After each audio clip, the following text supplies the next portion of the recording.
let you go, go, go, go, go, go. Be strong and courageous, do not be afraid, do not be dismayed. Be strong and courageous, for the Lord your God is with you. Wherever you go, go, go, go, go, go. The Lord your God is with you. Wherever you go, go, go, go, go, go. The Lord your God is with you. Wherever you go, go, go, go, go, go. The Lord your God is with you. Wherever you go, go, go, go, go, go. The Lord your God is with you. Wherever you go.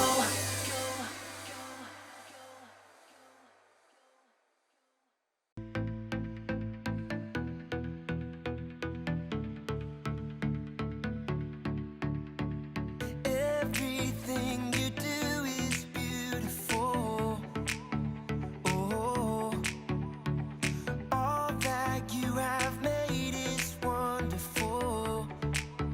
Oh, so I will sing it out, shout it loud. My God is amazing, and I will celebrate, give Him thanks. My God is amazing.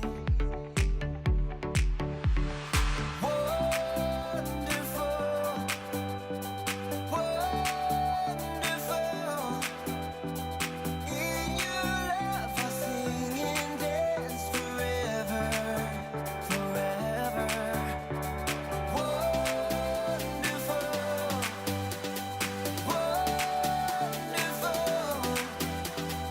In your love I'll sing and dance forever, forever.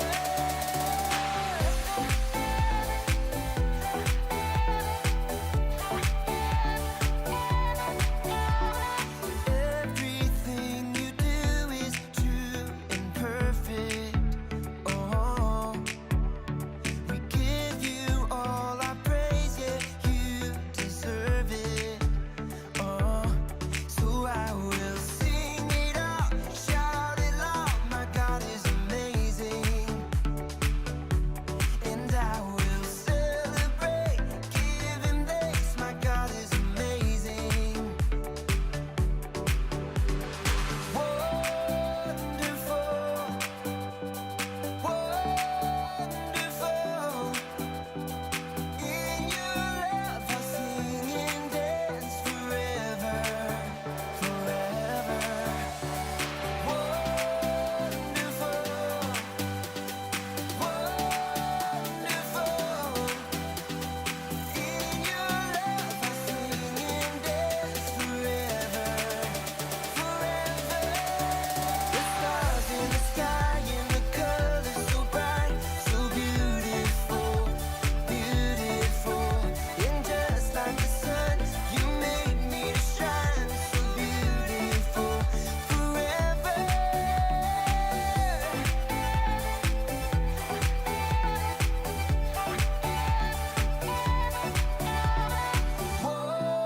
Wonderful, wonderful.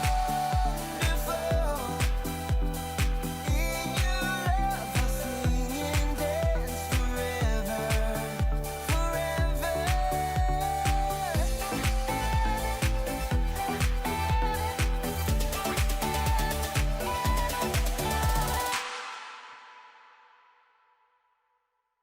Good morning, kids. It is November 8th, and I'm so excited that you are here with us today. Today, we have an amazing Bible story for you guys. It is personally one of my favorites. And have you guys ever heard of Shadrach, Meshach, and Abednego? Those are some silly names, right? Try to say those 3 times fast. Shadrach, Meshach, and Abednego, Shadrach, Meshach, and Abednego, Shadrach, Meshach, and Abednego. I got it. Do you guys got it, though? Today, we'll be in the book of Daniel, chapter 3. And have you guys ever been in a scary situation where maybe you had to lean on God a little bit? Well, let me tell you, these 3 guys were in a very scary situation, and they would not have survived without God. In this story, there's this crazy king who builds a statue that is over 90 feet tall and wants everybody to worship it. But these 3 guys, Shadrach, Meshach, and Abednego, they refused to worship this false idol. So, jump in and let's watch the video to see what happens next. It's time for a Bible story. A long time ago in the land of Israel, there lived 3 young guys named Shadrach, Meshach, and Abednego. Whoa, hold on, wait a minute. What are those names? Did you say their names were Sad Rat, Mean Hat, and a Bendy Goat? No, not even close. Their names were Shadrach, Meshach, and Abednego. And they were some pretty solid dudes. They loved God with all their heart, and things were going pretty well for them. Until one day, all of that changed. Wait, let me guess what happened. They were taken from their homeland by an invading army. Well, actually, yeah, that's exactly what happened. Do you know the story already? Whoa, really? Crazy. That was just a random guess. What are the odds of that, huh? Well, you're right. Israel was invaded by the wicked King Nebuchadnezzar. Whoa, that stinks. And double whoa, because the names in this story are crazy. I know, right? King Nebuchadnezzar invaded their country and took a bunch of people captive, and then brought them back to his home country called Babylon. Hold up. Okay. I know the names in this story are a little wonky, but you gotta be kidding me. He was from a place called Babyland? That sounds awesome. An entire country full of adorable babies? Actually, that doesn't sound awesome. I bet it smelled like a giant diaper. Ugh.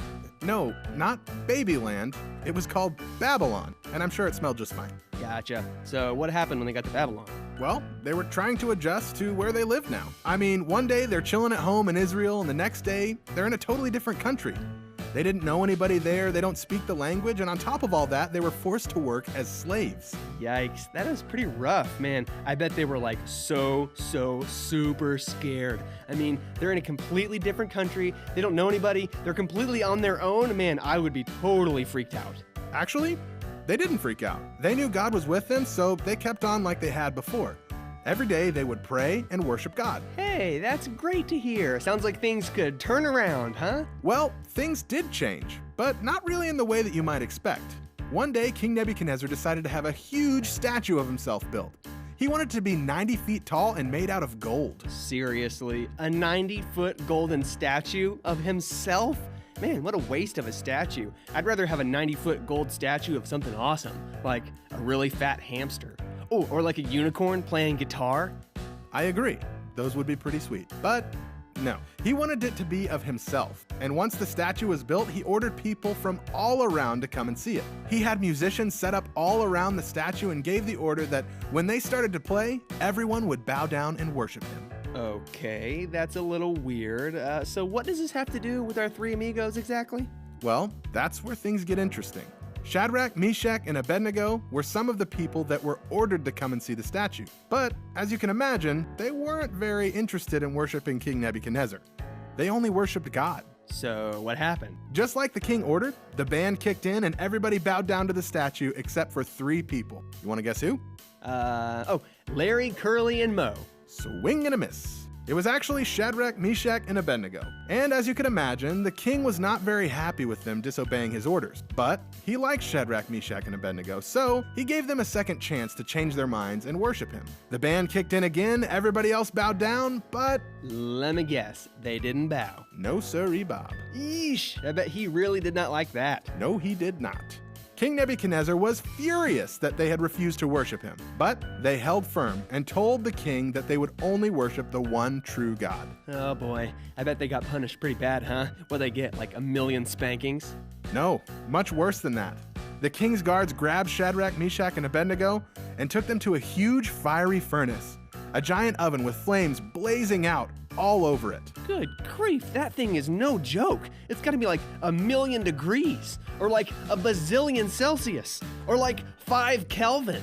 Well, look at you, Mr. Science. And yes, it was very hot. The king decided to give them one more chance to bow down to him. And if they didn't, he was going to throw them into the fiery furnace. Whoa, he was seriously gonna like kill him? Straight up. So what'd they do? I mean, did they just give in and bow down? I mean, listen, that would be totally understandable. I mean, look at that oven thing, man. They'd get roasted like marshmallows in there. That would be terrifying. That's true. It was a pretty scary situation, but they trusted in God and they weren't afraid.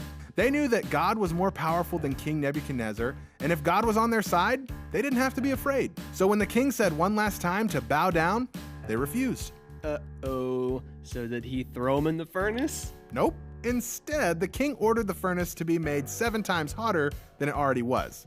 and then throw them in. What? How do you even do that? That's gotta be like as hot as the sun, or like an atomic bomb, or my new mixtape. No.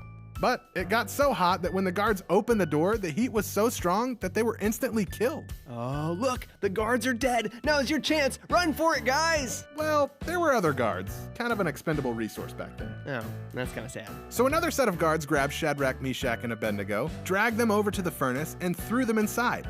King Nebuchadnezzar and everybody else watched as they closed the door and waited. But what happened next? Nobody ever expected. There in the furnace, in those blazing hot flames, stood 4 men. Wait, what? They didn't die? Like an instant, terrible death of burning and dying? Nope. The guards and King Nebuchadnezzar could not believe their eyes. There were 4 figures standing in the flames, totally fine. Hold up, wait a second. There were 4 people? I thought you said they threw in 3 people. You know, Shadrach, Meshach, and Abednego. That's only 3. True, but there was a 4th person in the furnace with them. It was Jesus. What? Yep, Jesus was with them in the fiery furnace and protected them from the flames. King Nebuchadnezzar told them to come out, and they walked out completely unharmed. Their clothes didn't even smell like smoke. That is incredible. So that's why they weren't afraid of the king, huh? They trusted in God so much and knew that he would be with them when the times got tough. Exactly. That day, Shadrach, Meshach, and Abednego showed King Nebuchadnezzar and everyone in Babylon that God was with them, and no matter what came their way, they didn't have to fear. That is totally stinking awesome. You bet. The end. Wow, that was an amazing Bible story. It is just so crazy how Shadrach, Meshach, and Abednego, even though they were faced with the trial of being thrown into this fiery furnace, they still trusted God and he protected them. And you know what, you guys? You need to remember that even though if you're going through a crazy circumstance or a trial, that you need to trust God because he will always be there for you no matter what. And that brings up our key Bible verse, which is Matthew 5:10. And it reads, "Those who are treated badly for doing good are happy, and the kingdom of heaven belongs to them." You guys, our big idea for the day is that God blesses us through our suffering for doing what is right so we can stand up for him. And you know what, you guys, that is amazing. Always stand up for God because he'll be there for you no matter what. Through your worst times, through your best times, he's always going to be there for you guys. I hope you guys have a great Sunday. I'm so glad you joined us, and I can't wait to see you next week. See you later.